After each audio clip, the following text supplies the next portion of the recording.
In order to build a momentum trading model, there are 6 steps involved. The first step is to define the problem. Although you may think you know what the problem is, you must learn to define the problem in terms that can enable you to use a machine learning algorithm. That's what we are going to do in this step. Let's review once again the key elements of building a trading system. First, you need to identify a strategy, decide which markets you want to trade, develop the logic with which you want to trade them, and define the parameters by which the trading logic is triggered. Second, you need to backtest the strategy, analyze your strategy's performance on historical data, and remove biases. Third, execute your strategy, link to a brokerage, and minimize the transaction costs, cost of trading, commission, slippage.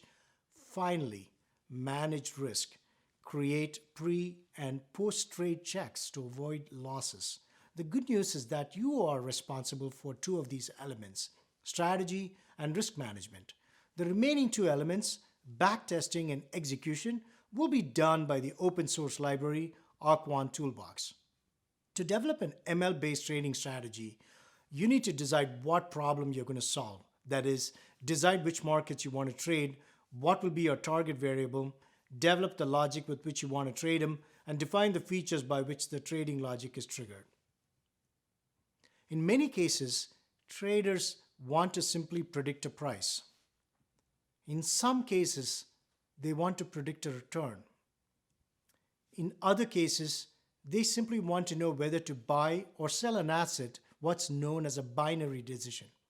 Then there's portfolio optimization, which is where portfolio managers make buy and sell decisions on a number of assets in their portfolio, sometimes simultaneously.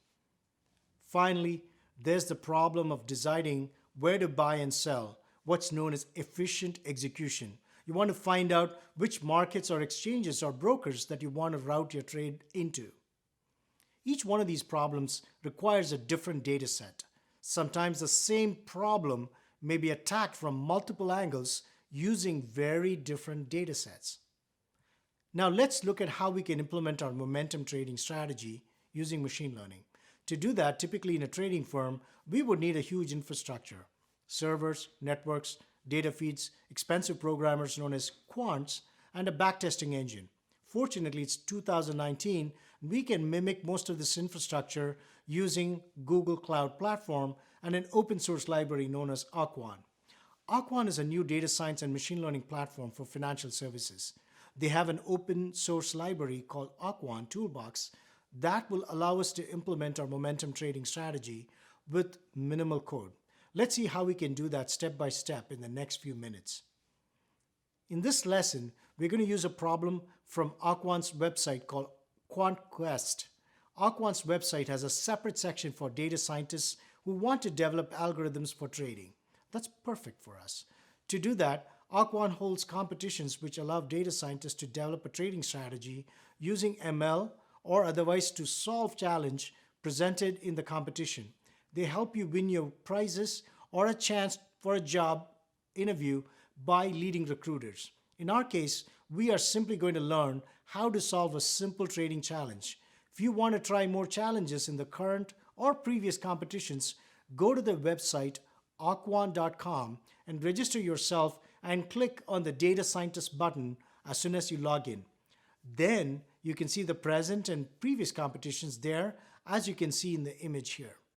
Today, we are going to create a prediction model using machine learning to solve a challenge: how to predict the future expected value of a basis. Well, what is a basis? A basis is a difference between the current price of a stock and the price of the same stock in futures markets. In this case, a single stock futures market. Since our company is fictitious, we assume it trades in a futures exchange. You can substitute this data with any real data you have for any asset from a current price and a futures exchange. For example, spot prices versus futures prices for a currency. Next, know our prediction goal. Let's define our target variable. We define the target variable y as the average of next 5 values of basis. That's right. The goal is to predict the average basis 5 minutes hence. We saw in an earlier slide that to create an ML trading strategy, we need data, lots of data. The more data we have, the better. But since we are going to make this simple, we are going to select a small amount of data that's reasonably realistic in order to develop a simple trading model using machine learning and see how it performs. First, we are going to use Aquan to download some historical data. In this case, we are using the following data for our problem. Stock prices of a fictitious company whose trading symbol is MQK at 1 minute trading intervals for trading days over 1 month. That is 8,000 plus data points. It has columns for stock bid price, ask price, bid volume, and ask volume. Future bid price, ask price, bid volume, ask volume, and VWAP. If you don't know what VWAP is, it is the volume weighted average price of a stock. To calculate a stock's VWAP, we multiply bid price by ask volume, add it to ask price multiplied by bid volume, and divide the whole thing by the sum of ask volume and bid volume. Similarly, we get the same for the future VWAP. In many cases, you will have to get this kind of data from multiple sources, clean it, and make sure it's adapted for dividends, stock splits, etc. The good news is that that data is already cleaned for dividends, splits, and rolls from Aquan. Here's how a sample of our data looks like. The left side is the index or the date and the timestamp of the tick data. The columns are for stock and futures prices. The basis is the calculated field, and Y is the target variable, another calculated field. The way we are going to set up this trading strategy is similar to how we set up an ML model. We create features which could have some predictive power X, a target variable that we'd like to predict Y, and use historical data to train an ML model that can predict Y as close as possible to the actual value. Finally, we use this model to make predictions on new data where Y is unknown. To create Y, we need to create an average of the first 5 basis values, which is a feature, let's say X1, and put it into the cell called Y6. Similarly, we will compute an average of the next 5 basis values and put it into Y7, etc. Since our goal is to predict the average basis 5 minutes into the future, we need to create an average of the first 5 basis values and align them to the first row or the first data point. Then we do the same for the next 5 basis values and align them with the second row and so on. This means we are creating a moving average of basis values with a period of 5.